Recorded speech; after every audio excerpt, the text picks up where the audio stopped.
Welcome to Small Talk, where each week we sit down to discuss the sermon-based small group questions at Wallula Christian Church. Hello, and welcome back to Wallula's weekly podcast, Small Talk. My name is Zach. I'm joined by Craig and Lance. We're glad that you're with us today. We're excited to be back. We were off for a week, but we're back again, still going through the book of Acts. And today we're going to be looking at Acts chapter 20 with Paul and Eutychus. And before we begin, like always, we're going to start with kind of a fun question. And it goes like this. If you were famous, what would you be famous for? What would you be famous for, Craig, if you were? I like that Lance is already shaking his head. I don't know if it's out of like... that I turn it up? That we just have like regular conversations and I'm like, hello, and welcome. No, the question. No, I'm just not sure what I'd be famous for. Like he doesn't... I'm trying to come up with something. It's so funny to me. You give us the questions. He listens to our answers. 2 minutes before, you're like, I need to start thinking about this. Yeah. For sure. He's hoping that we'll give him some inspiration. You're like, I want to have the small group experience. That is true. This is truly... That is actually true because this is not the small group. This is the... Right. We've prepared in advance. Right. We've chosen the questions. Yeah. It's not fair. So he's just trying to be real. If you ever talk to... Keeping it real. If you're ever wondering like, man, these guys have really detailed answers for these small group questions, that probably wouldn't be that way in a normal... Yes. But since I know, I have it prepared, especially for this one. Yeah, I don't have much prepared either. What you'd be famous for? To be famous. Yeah, and I guess I guess reading the question, I was like, is this something that I would want to be famous for, or is this something that's like that you could be famous for? Yeah, would it, right? And I don't really know how this answer fits into any of those categories. Okay, but if I were to be famous, looking at my life and the trajectory that it's on, I think it would be for owning the most amount of books that I have not read, but I continue to buy them. Yeah, I think there's a lot of people who also would... You buy new books. You don't buy the same book. Yeah, no. You're not like, I haven't read that, I better buy it again this year. Yeah, I got to get that one. Just as the collector's item. This one has a misspelling. It's like, I'm at Half Price Books, right? And I'm looking, and I'm like, I've always, I've seen that book. I think it'd be great. I have 60 at home that I haven't read, but let's buy this one too. Right. How many do you suppose, do you really think you have 60 books in a pile that you haven't read? I mean, probably. That you intend to read? Probably. Really? Because I get on the Goodreads app and I add things that I'm like, if I'm studying something or a certain topic and I'm like, I want to look at this later. Right. And so then it's on there. And then I'm in Half Price Books or whatever, or like see a a deal. Might as well. I'm like, well, this is a book I put on my list for down the road, so I buy it, and it just keeps piling up because you can buy books faster than you can read them. For sure. For sure. I feel like that. The way you said that makes it sound like that's a deep quote. Right. You can buy them faster than you can read them, but it's all that is very just say true. That on a TED Talk. Yeah, you can say that about anything. Now, we know some people though. Shout out.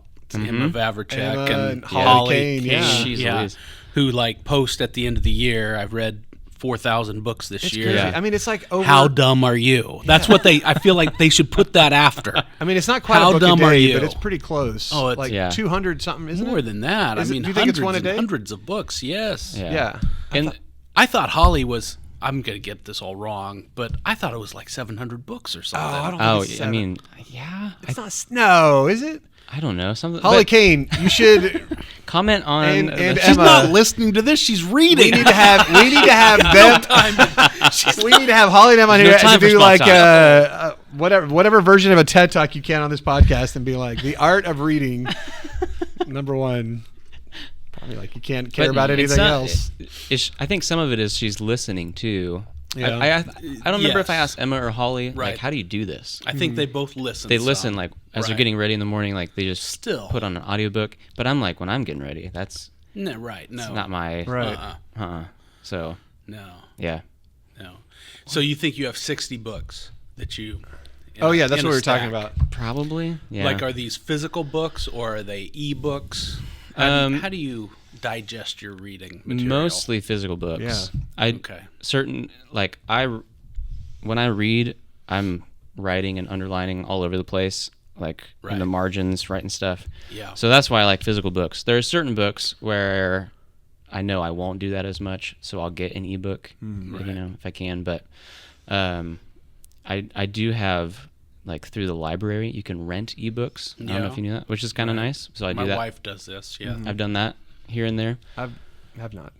Yeah. It seems like a good plan, though. My daughter does that. Yeah. I think I need to remind myself that libraries exist. Yeah. You don't have to buy every book. There's so many good resources. Yeah, I mean, it really is. Like, and some of it is too, like, I'll buy like these really big books for like a specific reason, for like studying, whatever. Yeah. Sure. And then there's this big book on my shelf that, like, am I ever going to read all the way through that? Right. I don't know. yeah. You ever think about selling them?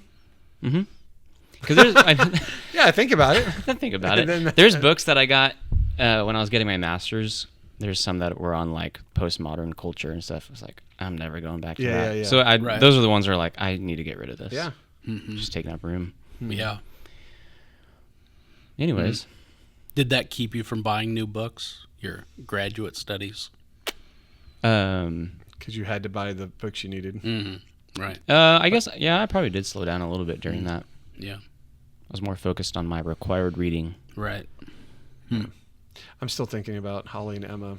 And I'm like, would a comic book count? Would they be like, oh yeah, that's how small does the book have to be for it to count as a book? I don't know. Like an article. Like, oh, this is like a series of articles. That'll count.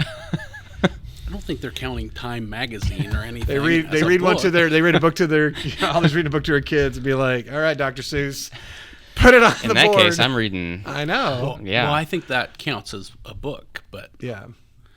But I don't suppose she's reading a lot of. I don't think she is. No, I'm not. I don't think she's fudging the numbers that way. But also, like, I'm just thinking. If that's the case, how many books have I read then? I'm thinking like a novel that counts as one, and I'm like, oh, books to kids. Anyway. See, that's the difference between good people and us. We instantly start thinking, what's the easiest way I can get to... I'm not saying... I'm not trying to win it. I'm just wondering... What's the bare minimum? Maybe I'm making the standard too hard. How can I scam this system so that I can compete? So that I can also post and say, I too read 700 books. Please do not ask me anything about them, though. I don't know what they were about. Yes. But my eyes saw those words. If I was famous, what would I be famous for? I struggled with this too. I was like, okay. I mean, I enjoy ping pong. I've been in youth ministry for a long time. I think kind of a fun fact is, you and I are coming up on 20 years next year, and I know youth pastors who've been doing it for 20 years. I think there's only one or two that are at the same church. For that long. Yeah, who've just been in it the whole time. And so there's been some that have been in it for longer, but they've moved. And so I'm like, oh, that's kind of unique, but that's not like, look how famous that guy is. And so then I was like... it's hard to get famous in youth ministry. It is true. That's because that's not really the good...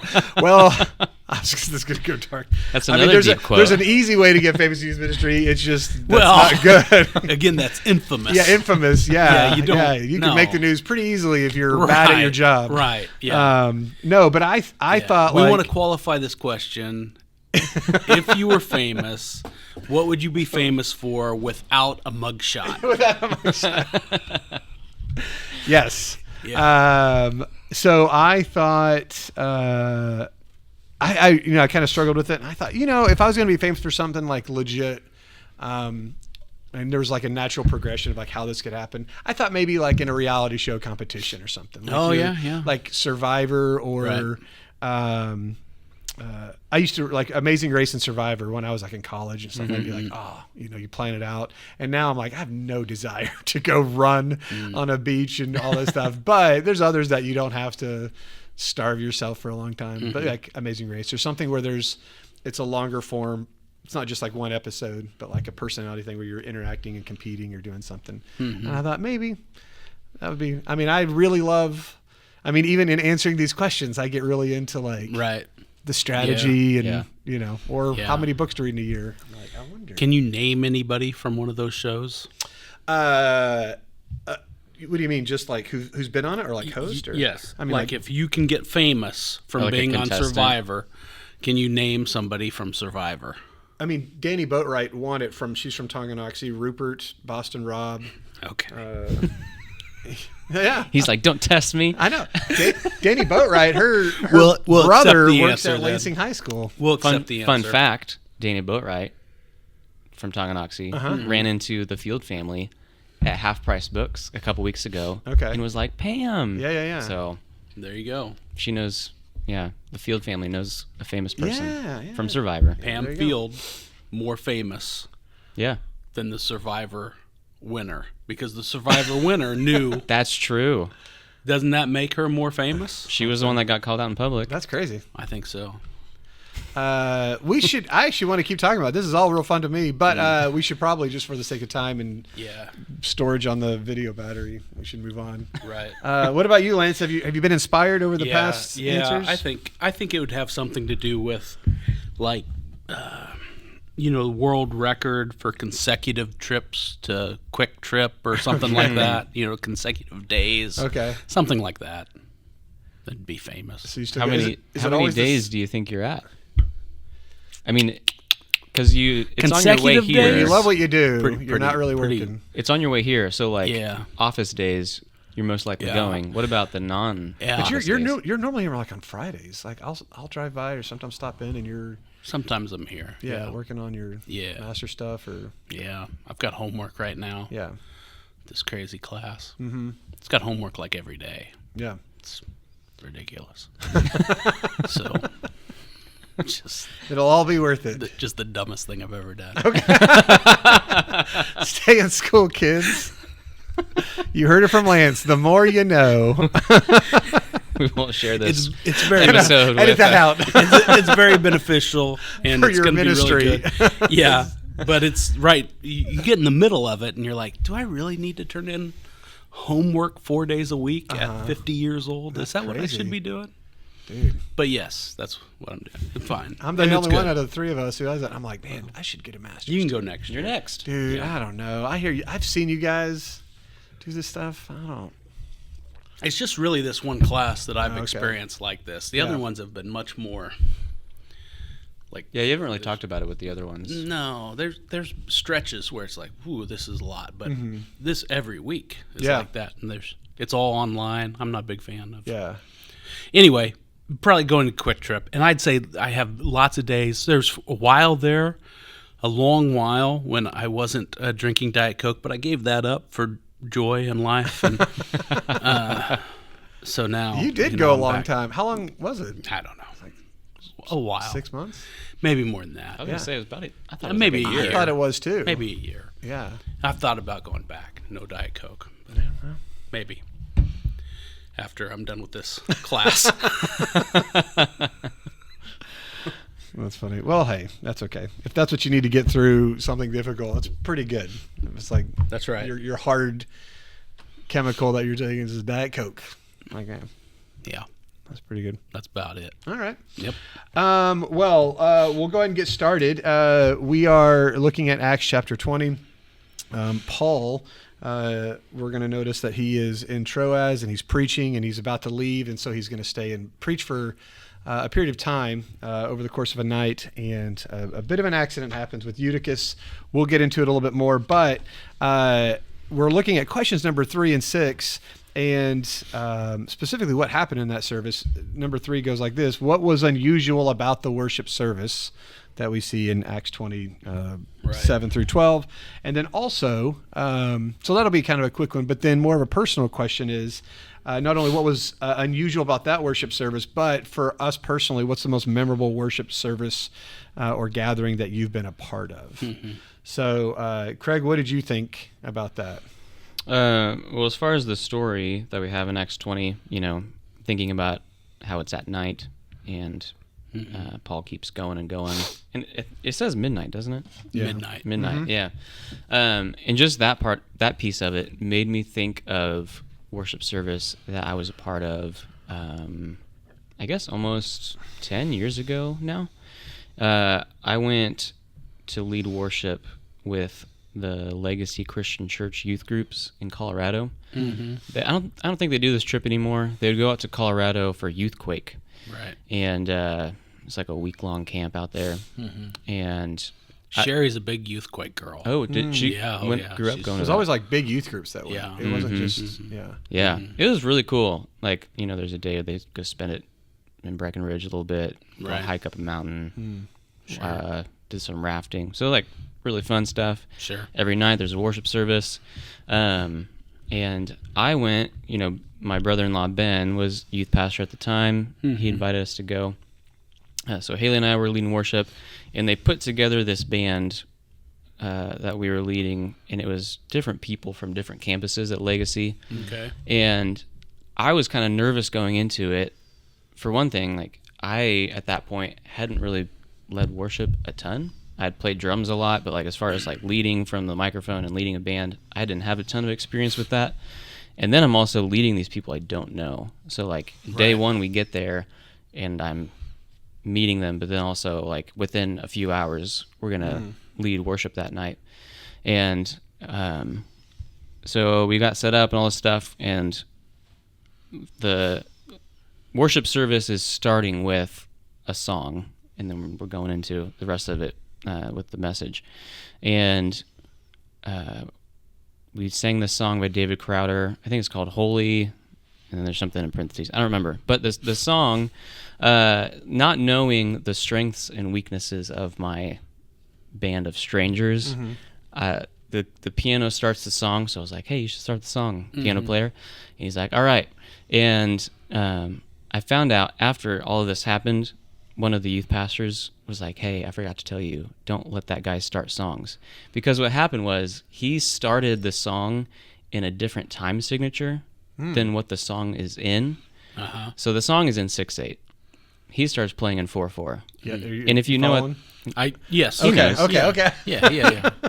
but and so I'm technical. Beats per measure. I think measure. so, Is yeah. that the right word? Am I using it? Yeah. See. There you go. And so he starts, and I'm like, what do we do here? And he kind of like faded out a little bit, and I started playing. I started singing it, but then the drummer had already locked in with what the piano player was doing. Right. And everything was headed south. Yeah. Yeah. And I'm trying to sing over this. At one point, I thought, we're going to lock in. And we're just like trudging our way through this song. And I'm thinking, what have I gotten myself into? Right. Like, this is terrible. This is the first song. Right. And like hundreds of kids are here. Yeah. Yeah. And I'm freaking out. But then I look up, and like in the back of the room, like people are just like eyes closed, hands up. They don't care. Right. Right. They're connecting with the words. Yeah. And like, Yeah. it just didn't matter. This is what I should be doing. It doesn't matter how bad you are. Like it just like struck me in the moment. I was like, this is going to be okay. Yeah. And and it was okay. And then that youth pastor was like, hey, heads up. It's not you. It was Yeah. It was that one guy. Don't let him do that. He's like, should have told you. Yeah. But I just, every time I hear that song, it goes back to that moment. And that was just a really cool week. Saw, kids getting baptized and So lots of when great you hear that things song, happen. do you like start getting anxious? Like, oh no. Change the station. I can't do this. So what was wrong with this keyboard player? Like they could Yeah, they they could always follow along, or Yeah, it The was youth basically pastor just know like, that he always he messes couldn't up. start. He didn't. don't let him start a song. And as long as he doesn't start a song, he's fine. He's great. He can follow along. Yeah. He just can't pick his own tempo or whatever. Right. He kind of just like blanks when it's time for him to start a song. And he Okay. just like forgets Yeah. what to do. Yeah. Yeah. So All right. That's awesome. That would be memorable. it was a great week, but man, it started rough. Yeah. I was thinking about this. Yeah. So what's unusual about the worship service here, and the obvious answer was within the scripture was, well, someone died and was brought Right. back to life, and but like I started making a list. I was like, well, they started at midnight. That's pretty unusual, and Right. they came together to break bread, and then Paul spoke and spoke and spoke until Eutychus fell asleep, fell out. He was sitting on the window and fell out, and then he was healed, and then he just went back to Right. preaching again until Yeah. the daylight. And then at the end, I was like, what am I talking about? A dude died. And he was, Right. that's what was really unusual. I could sort of, go through it all. But Yeah. There's a lot to sort of unpack with it, but yeah, I think the most unusual part from question number 3 is was the rising from the dead. For me, I was thinking about the most memorable worship services, or the ones that stand out, are the ones that were like in another country for whatever reason. But 2 of them I put in 2 of them in China. One was just because of the simplicity. A group of teachers, we had Sunday off, and we were all from Ozark Christian College, and we were going to just go have our own sort of service. And so we went for a hike, and one of us had planned like a devotion, and we were just going to do sort of like a cool little church service, which I think might have been the first time I ever did that, like outside of a church, just even if we were traveling, we would find a small church somewhere, but here it's like, let's just do it on our own. And I was like, I guess we could do that. And I remember, I think I've mentioned this before, but someone brought bread, but someone forgot juice. Yeah. And for whatever reason, someone had a Coke. And so we just used Coke, and we had water, but we're like, well, this is something specific. So we had little communion cups with Coke and bread. And I remember even like, as ridiculous as it was, feeling almost like not more spiritual, but more like, what, it was the first time I realized it doesn't matter. Like there's nothing magical about, the flavor of grape juice or how, the cracker or bread and all that. So that one was really special to me. And I was like, we just decided all we wanted to do was, draw close to God and do it on our own. And so a bunch of 21-year-olds were doing our best. The other one was the second time I went to China, they had a government sanctioned church. And, I remember going into it thinking, there's the underground church, which is preaching the gospel, but then there's the government sanctioned church, which is they can only do certain things. And I was like, that's not good. And, all this stuff. And then we had the opportunity to not only go, but they asked if I had the opportunity to preach at it. And here I am in this place that I'm like, I disagree with the government sanctioned church, but the people there just wanted to learn about Jesus. And so there's a lot of things you can teach about Jesus, but things that may have to do with, their relationship with Rome, the early Christians with Rome, or anything with government. It's like, we don't preach those, but a lot of it you still can. Anyway, and I remember it's not that my sermon was great at all. It was faithful. That's probably best I could say it. But it was, I don't know. It was kind of surreal. Like, man, they sang worship songs that I knew only because of the melody. I couldn't, that was in Chinese. And I was like, oh, that's really cool. And then I got to preach, a sermon that I would have preached, at any other time here. And so it just sort of, I don't know, doing things like mission trips, really, you think there's a black and white way to look at things, even when it comes to poverty or whatever, and you realize, there's just all these different things and layers to stuff. And so even in a place that may be controlled by the government, there's still people who love Jesus, and they may not see or hear all of the scriptures from the stage. They can, they're still doing their best. And it was a cool experience. Another way I could have answered this question too is I also thought about our worship services with United as One, just because it always reminds me in the moment how much bigger the church is, even though it's just in Leavenworth County, right? But even more so for you on another continent, experiencing that. That always sticks with me. So even more that's so. True. Yeah. Well, this worship service in Acts was different because the guy fell out the window and died, and then was raised from the dead, and then they go back to worship, which to me is remarkable because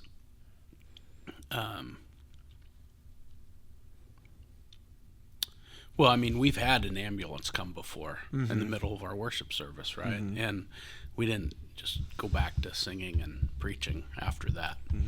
Maybe we should have, but we didn't. And worship service kind of wrapped up, right? We prayed and we wrapped it up, sort of thing. And so it's really interesting. I think maybe that's the most was the word remarkable or different or whatever thing about this worship service, odd about this worship service, is that they go back to worship and they keep preaching and celebrating communion, and again a great response.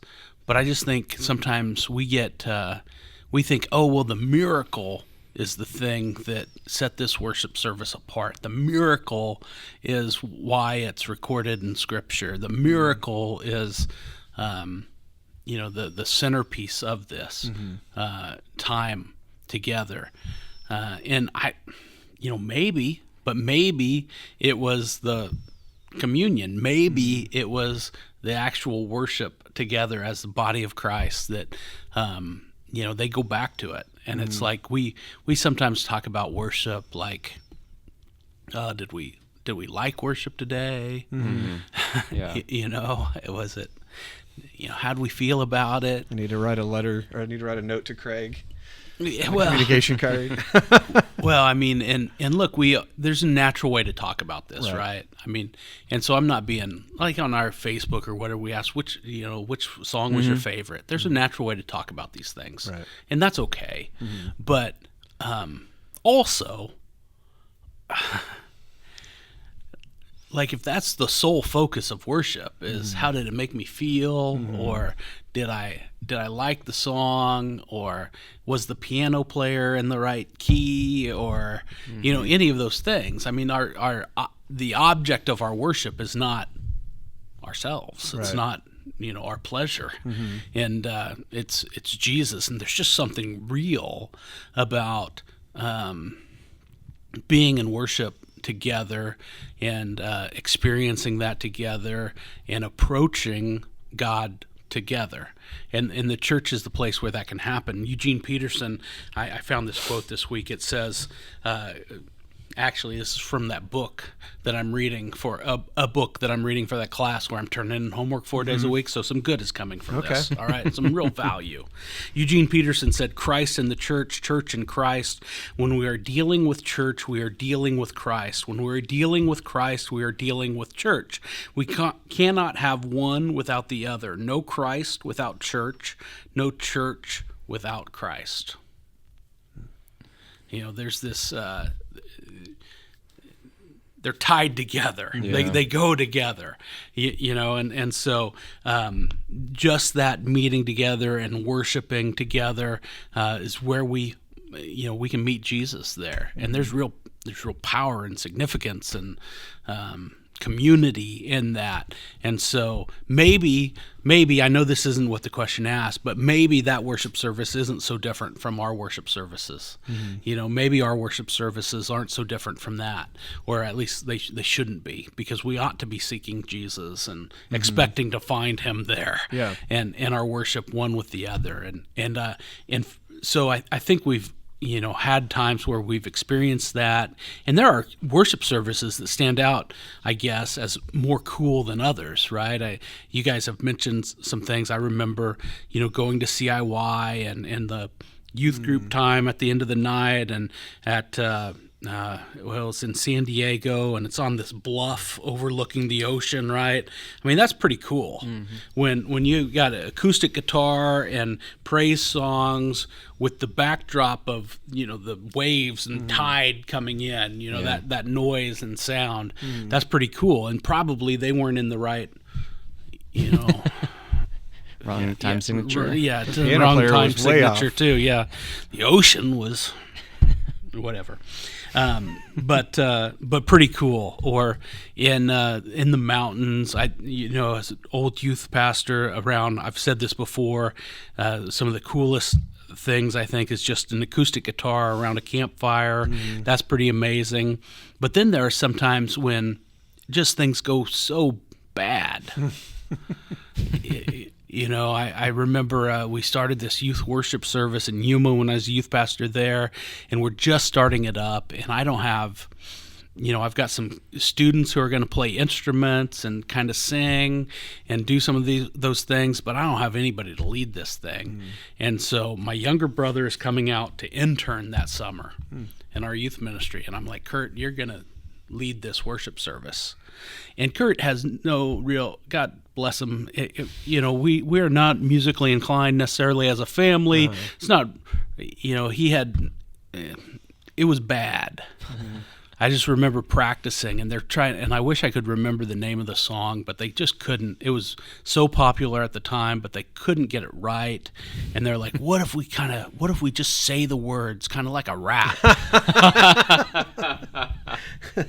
And I'm like, I'm exhausted, to be real honest, because I'm just back there, guys, this is terrible, and we gotta do this tomorrow morning or whatever. Yeah. And I'm like, yeah, try that. And so that's what they did, and it was awful. Just terrible, And but man, it was high school students worshiping together, and they kept going week after week after week, right? I mean, it wasn't just that one terrible song. And there are times like that. We did this youth retreat when I was still in college, and we had this guy coming, and he was leading worship, and so he's playing guitar and leading worship, and one guitar string breaks. He's like, oh, I don't have any more guitar strings. So he just kind of keeps going with 3 strings, and another string breaks, and it's just like, what are we, just terrible. Yeah. And but we're high schoolers again, worshiping together, and all the just a pretty good weekend, seeking God and all those things, even though things didn't go the way we thought. That we didn't want them to go. We didn't plan well enough in that case, but all kinds of reasons things go poorly. But pretty cool. Very cool. Yeah, I'm sure there's a lot more. When I was thinking about China, and I was like, I have a few from Honduras, and I was like, but most of my experiences are here. I'm like, there's got to be. Yeah. I mean, all over the place. And our first worship service here is also very memorable. The first one? Yeah, right? Your first worship service here. Yeah? Oh, here at just Wallula. Very important. Like this ministry you're 140 involved years in ago. right now. Yeah. I was 4th grade. Important to you. I don't remember. I might have been in kids' church. Yeah. Yeah. Probably. Yes. Okay. I thought you meant I thought you were referring to a specific one. I was like, wait, what? I know. I thought like Do you remember 140 years anything ago. happening at that kids' church? Anything stand out to you? I know. I was telling our students, one of our students got hurt, and so we were meeting just downstairs for youth group on Sunday night, and we met in the fellowship hall. And I said, this is where we used to do kids' church. And so that was what I remember, was they had a partition. So we just set up chairs and Cool. Anyway. Yeah. All right. Well, you touched on it a little bit as we look to the second question, number 6. When we look at what was going on, not just the fact that Eutychus died and rose again, but the whole reason that Paul was even there was to speak before he left, but it was to gather together to break bread. And so when we look at this idea of communion, number 6 talks about that. And really not just communion itself, but the celebration of communion on a regular basis. So we do it once a week. Right. Do you think once a week is appropriate? We have quite a few people from different backgrounds, so I'm sure some who come to Wallula, it may be the first time they've done it on a weekly basis, and they may not have thought about it much, whether a church does it weekly or monthly or quarterly maybe. So we obviously do it, weekly, but why do we think that's important? Is that too much? Does it matter? So anyway, a lot of open-ended questions there on number 6, but with all that, what did you think about, Craig? I think that people are very forgetful, and myself especially. Just how I can be forgetful throughout day-to-day life, and how quickly my mind gets busy and filled up with other things, and you see that throughout the Bible. The Old Testament, right after God brought his people out of Egypt, they stop and there's a song sung to help remind them of what he did, like put this into memory. Right. And then over and over, he just keeps saying, remember what I did for you.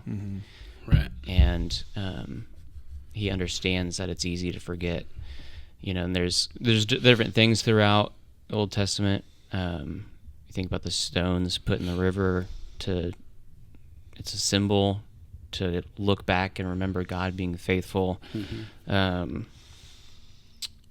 thought of, just the rainbow in the story of the ark, and like that's a sign of God's faithfulness and promise that he's not going to do that again. And so there's all these things throughout the Bible where it was like pointing to something about God and his faithfulness and what he did to look back on. And so when Jesus sat down and said to do this in remembrance of him, it was for the purpose of, we need that reminder. Right. And how wild is it that thousands of years pass by and that need for that celebration and remembrance is still like, that's a weekly need for us, Right. For when we gather together. And when Paul writes in 1 Corinthians, like every time we gather together and celebrate communion, we're proclaiming as well the Lord's death until he returns. And so like there's all these layers to it of like, we need this reminder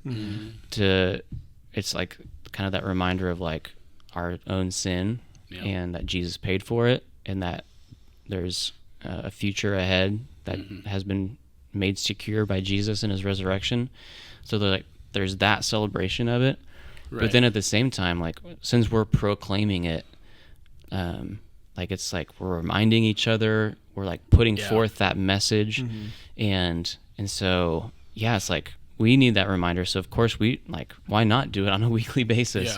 And I think we do a great job with the meditations and like really pausing and putting our focus on the emblems that represent his sacrifice. Like we pause in our service to really focus on it, and then that's our duty, is to proclaim that gospel message. And so like people say it could get repetitive, or like then it becomes monotonous and you don't think about it. But that's the one thing, is like in our service, it's kind of, I feel like it's hard to get monotonous because we have different people come up and walk us through that each week. And I think that's really helpful. Like,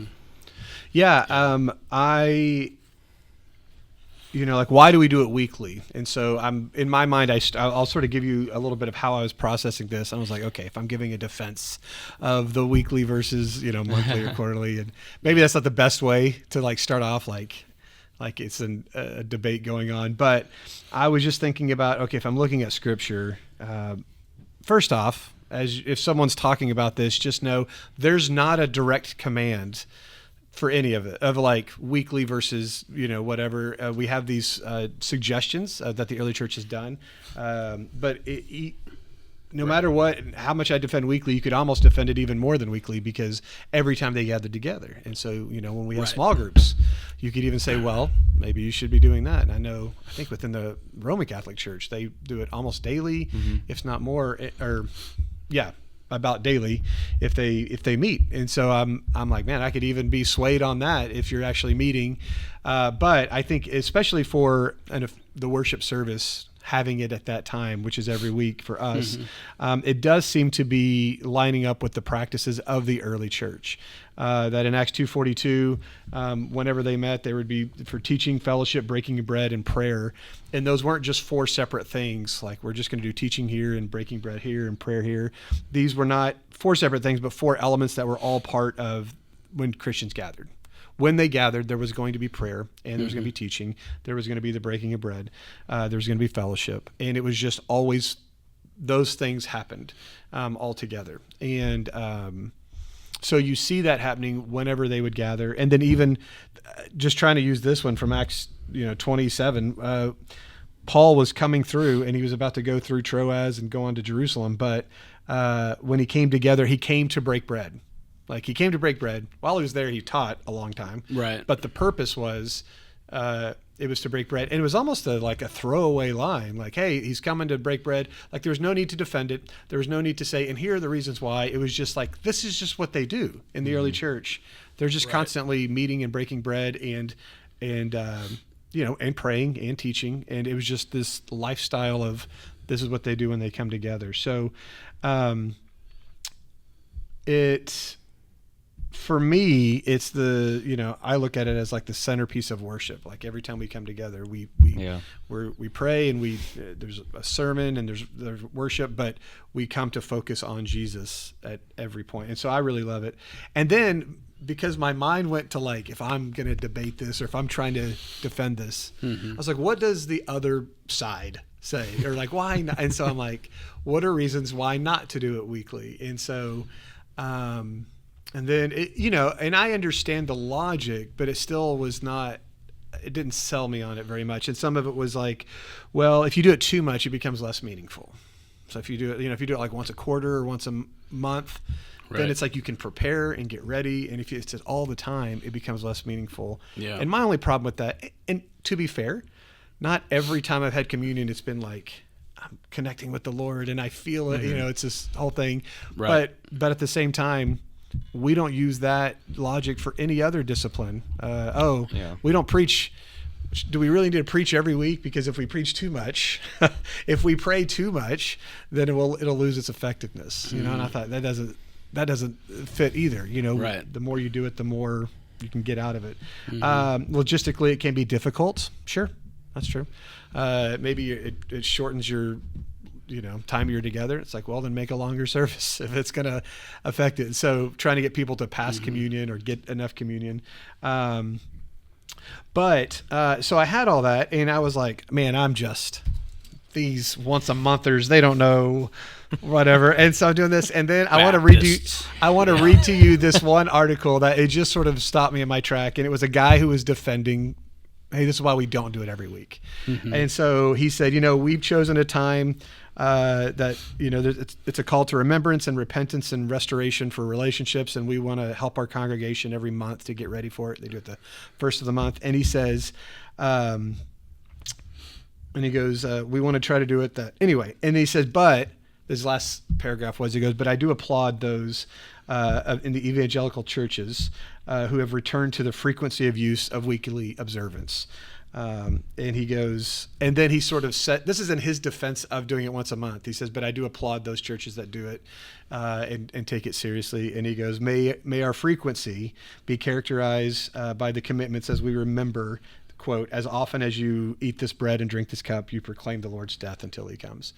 And so it just sort of hit me because I was like riding my high horse on like, dude, weekly is where it's at. These people, and it's this guy who was like, we chose to do monthly, we're trying to do our best this way. And those that are doing weekly, man, how great. I applaud you in that. And, together we are, and I'm just like, okay, all right, Zach, calm down. So I do think I am glad we do it weekly. I do agree with it. But also I think this guy has a heart for Jesus. Sure. Wants to do that. But anyway, if you're inclined to debate or find who's the winner or the right answer, sometimes it's good to just do your best. Yeah, I like what you said though about how like every other piece of the service kind of changes a little bit. Yeah. But then communion is like that's the same. Yeah. Like even you could say well the meditation that changes, but like the act of communion that always stays the same. And for a while, this was years ago, Haley and I went to a church that did once a month, and I remember like some Sundays leaving, and it's like with the worship and the sermon, even though those were great, it maybe never went back to Jesus. And so like communion is kind of it's always that time that brings us back to that. And sometimes I kind of just felt that missing. Even when you're preaching, you mention Jesus, sometimes it's going to be topical. Like if you do one on tithing or, and it's like, hey, we're bringing Jesus to it. But sometimes it's, I find it strips away everything else. And it just, even if I do it a lot, I'm like, I feel like it makes it easier for me to connect then because I'm used to the process of it. There's one thing that sets Christianity apart from every other world religion in the history of mankind, and it's the death, burial, and resurrection of Jesus, right? And so, you hear church leaders sometimes say, well, our methods change, but the message never changes. And that's what you guys were saying, is that, communion takes us back to the heart of the message every single time. You know, the foundation of our belief system, of our faith, of our relationship with Jesus, all possible because of his death, burial, and resurrection. And so we're remembering that every week. I think there's good biblical evidence that you ought to celebrate it whenever you're gathered together. And so, you know, I think that's implied here in this text, that that's what they're doing. They're breaking bread, in Acts chapter 2, right? That all through the early church seems to gather together and celebrate communion, and they'll do some other stuff too. And so I do think just biblically it's super important. It always takes us back to that message. I read a quote on Sunday that said, "Well, the head of the church asked me to do this." Right? Jesus said, "Remember me." And so why wouldn't we do that as just as often as we can? And it's not something to argue about or to debate about. I think you're right, Zach. I mean, it's kind of silly to do that. Every tradition has its silly kind of things that you go, what's that about around communion, I suppose. Did you guys ever have a Sunday night worship service? Just for a while, the church I grew up in had a Sunday night worship service, and I remember you'd go back to church on Sunday night, and they'd have a communion time, and they'd say, "Okay, well, it's time for communion," and anybody who didn't take communion this morning, raise your hand and we'll bring communion around to you, right? And so we weren't all going to have communion. You know, it twice in one day. No, It was just that time when you looked around. Who's the loser who wasn't here? Who didn't come to church this morning? Writing down names. Yeah, and so you just take it that one time or whatever, and once a day, or and it's just, I don't know why. Why do we do it like that? I don't know. And so every tradition has kind of goofy things maybe around communion, but there's, again, you go back to that idea that there's something bigger going on in our worship services than we sometimes think, and I absolutely believe that's true at communion. We are meeting with him. I mentioned we're looking back to his sacrifice. We're looking forward to his return. We're looking up to God who makes it all possible. We're looking inward at ourselves and outward at our brothers and sisters, this community that we get to participate in. And so an important time, no matter how often you celebrate it. I think there's good reason to celebrate it as much as we can. And so an important time in our worship. Yeah. I love it too. This is a side note, but just personally, I love especially when we have new people who are coming and they're visiting for the first time or whatever, and I'm like, I love being able to say, hey, if you've accepted Jesus, we want to invite you to join with us. It's it's this thing that we could come together, and it's like this unites us more than anything else. Right. And so being able to offer that every week for anyone who comes to Wallula is just such a cool thing to remind us what it's about and what we're there for. Well, great. Thank you guys so much. We'll continue on. We're getting closer to the end of Acts, and so we'll be with you guys all next week. And we'll look forward to seeing you there.